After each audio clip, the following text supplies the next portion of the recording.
evening, vast numbers of what? Quail arrived and covered the camp. The next morning, the desert all around the camp was wet with dew. When the dew disappeared later in the morning, thin flakes, white like frost, covered the ground. Ano po yun yung mana? Verse 15. The Israelites were puzzled when they saw it.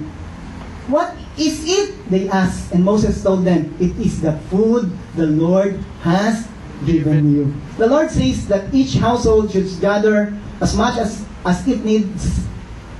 Pick up 2 quarts for each people. Each person. Amen? So, sobra. Amen? Handa minsan dami natin kinukuha, hindi na uubos, di ba? So, magandang lesson naman to doon. So, para makain ng iba. So, the people of Israel went out and gathered this food. Some getting, talaga naman, inutusan ng wag na kumuha ng marami. Kumuha pa rin. And some getting, hindi ako, konti lang. Nagutom tuloy. By gathering 2 quarts for each person, everyone has just enough. Those who gathered a lot had nothing left over. And those who gathered only a little had enough. Ang galing po ng Lord. Each family had just what it needed. Kasi po kanino galing? Bread from heaven. Kaya pag kinuha mo, enough yan para sa iyo. Napakaganda po, no? Tignan po natin, itong mga Israelitang ito, minsan nagko-complain na, magtigas ang ulo, pero kita natin ng Diyos, hindi po nagbabago. Nandun pa rin siya. He's a great God, great giver, compassionate, gracious, merciful.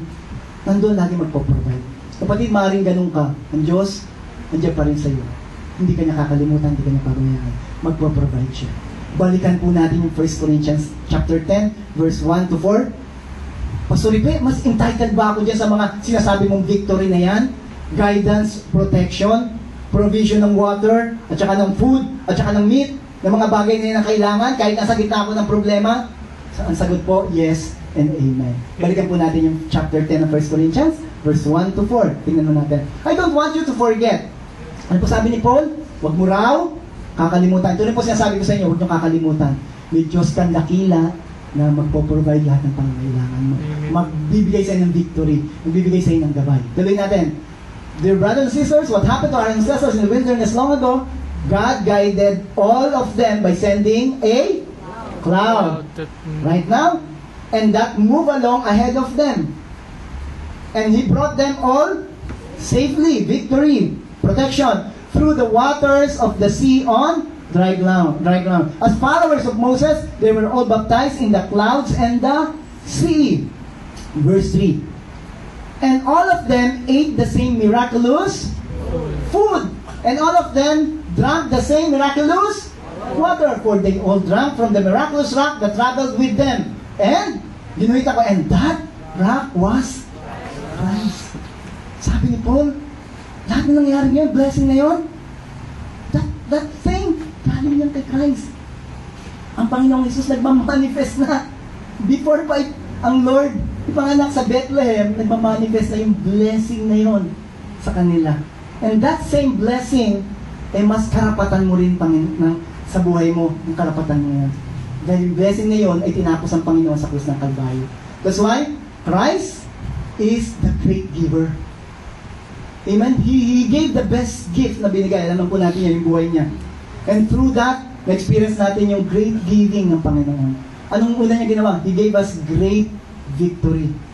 Sabi ko sa preaching ko pong mga ganito, hindi ko po alisin ng Panginoong Jesus eh. Siya pong may tataas. Hindi po yung Red Sea, hindi po si Moses, hindi po yung mana, hindi po yung tubig. Ang Panginoong Jesus po matataas. Kaya pala, ang sabi ni Pablo sa 1 Corinthians 15 verse 57, sabi niya, thanks be to God. He gives us what?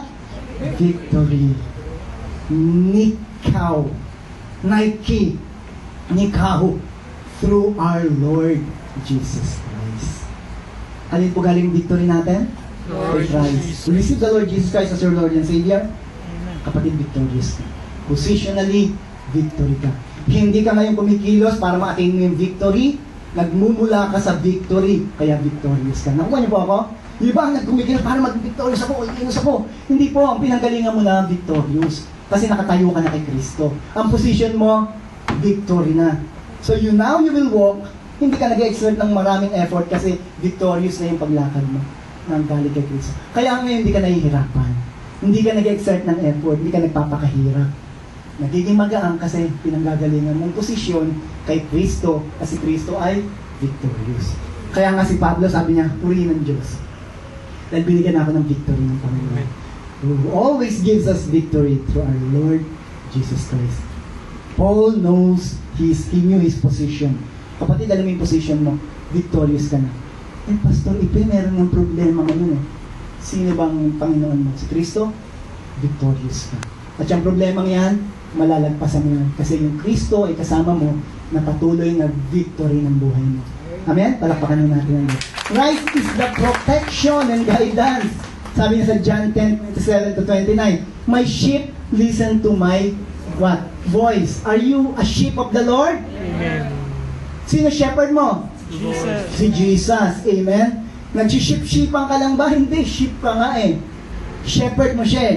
Sabi ni shepherd, I know them. Tinuro ko po ito ng Tuesday.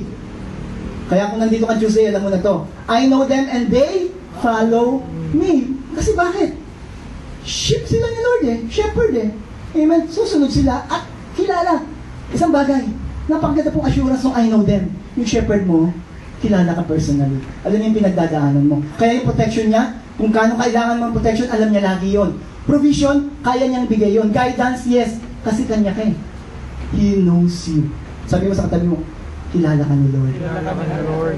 Verse 28, I give them eternal life and they shall never protection po, di ba? Hindi sila magagalaw.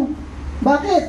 Kasi ako yung shepherd nila. At ang shepherd po hindi niya hayaan na yung sheep niya ay malapa ng mga mababangis na hayop. Hindi po. Ng mga oso, ng mga bear, ng mga lion, ng mga wolf. Hindi. Andiyan yung protection niya. Andiyan siya lagi. Puprotektahan ka niya. You as a sheep ni Lord, yung eternal life, sa iyo na yan. At secured yan. Amen? And they shall never perish. No one can snatch them out of my... Sabi ng shepherd ni Lord Jesus Christ, the great protector and guidance. Walang makakakuha sa kamay ko niyan. My Father, who has given them to me. Sino nagbigay ng sheep? Kay Lord, sa shepherd? Yung Father. Is greater than all. Palakpakan natin ang ating God the Father. Amen? We have a great God. Amen? Sabi dito, no one can snatch them out of my Father's. Tingnan niyo ba yung protection? Double protection. Hands of the Lord Jesus Christ, the shepherd, and hands of the Father's hand. Amen? Yun po, si Christ is your protection. That's why every time you pass through sa mga wilderness, sa mga situation sa buhay mo, nakakasiguro ka, victorious ako, well protected, and well guided by Lord. Eh, Pastor Ipe, kung may pangangailangan ako, tulad sila na may pangangailangan, nagugutom. Christ is the manna from heaven.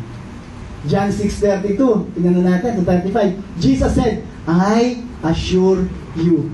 Tagalogin ko po, hindi ako marunong magsinungaling. Sino po nagsabi? Jesus. Hindi ako magsisinungaling. Sigurado ito. Moses didn't give them bread from heaven. My Father did. And now, He offers you the true bread from heaven. Gusto mo ng miracle sa buhay mo? Ang tunay ng miracle po si Lord Jesus Christ. Pag siya'y pumunta sa buhay mo, amen, yun the best miracle na nangyari. And this miraculous Jesus, amen, sa buhay natin, He will provide for you. Verse 33, sabi rito, the true bread of God is the one who comes down from heaven and gives life to the world. Sir, they said, give us that bread every day of our lives. Meron naman sumagot, Sir, sabi mo, totoo, sinasabi mo. Bigyan mo nga kami ng bread na yan araw-araw. Alam naman po natin ang setting nito. Nagpakain siya ng 5,000 mga tao. Verse 35, Jesus replied, I am the bread from heaven. I am the bread of life. No one who comes to me will ever be what? Hungry again. Sabi mo sa katabi mo, hindi ka na magugutom. Dahil nasa Panginoon ka, hindi ka magugutom. Spiritually, physically, lahat yan. He will provide for you. Those who believe in me will never Kaya sabi dun sa chapter 4, nung babae, bigyan mo ako ng tubig na yan. Sabi niya, I'm the water of life. Sabi niya, from my belly, di ba? Sabi niya gano'n. Amen? Talking about the Holy Spirit, hindi kayo magugutom because the Holy Spirit is with you. Hindi kayo mauuhaw. Lalo spiritual sa buhay natin. Amen? Lastly, Christ is the rock. Sinabi naman natin dito, that rock was Christ. Ano nakuha nila? Water of provision. Amen? Uhaw ang Diyos ang nag-provide. Kaya sabi niya sa Matthew 16:18, sabi, now I say to you that you are Peter, and upon this rock I will build my church. He's not talking about Peter. Maraming interpretation si Peter. Si Peter Cephas, pebble. Pag naging pangalan ni Peter, pebble lang. Ito, boulder. Yung word na ginamit na Greek dito, pebble. Ginamit doon, boulder. Malaki. And this rock, nakapoint to sa nagsasalita, kay Lord Jesus Christ. Upon this rock, sabi ni Lord Jesus Christ, I will build my church. And all powers of hell will not conquer it. At yung rock mo ngayon, church, amen? You're a member of the church, and your foundation is the rock, the Lord Jesus Christ. The powers of hell cannot conquer you. Balikan natin yung unang si Christ. Kaya that's why we say, Christ is our victory. Your foundation is strong. Amen? Powerful. Well provided, well guided. Yun po yung Kristong pinag-uusapan natin dito. Yun po yung great giver. Kung ito'y ginawa niya sa Israel, ilang libong taon ang nakalipas. Hanggang ngayon ginagawa ng Diyos yan sa Israel, Karen. Diba na, pinag-usapan natin last week? Karen pa ho ngayon ng Diyos. Hanggang ngayon, yung nation of Israel, andun ang pagkilos ng Diyos. Sa kanila pangako eh. Parehong nangako sa atin yun. Hindi siya titigil sa chapter 30 kung 30 years old ka na. Chapter 40 kung 40 ka na. Chapter 48 kung 48 ka na. Tuloy-tuloy hanggang ikaw umuwi sa Panginoon. Puprotektahan ka ng Panginoon. Iingatan ka ng Panginoon.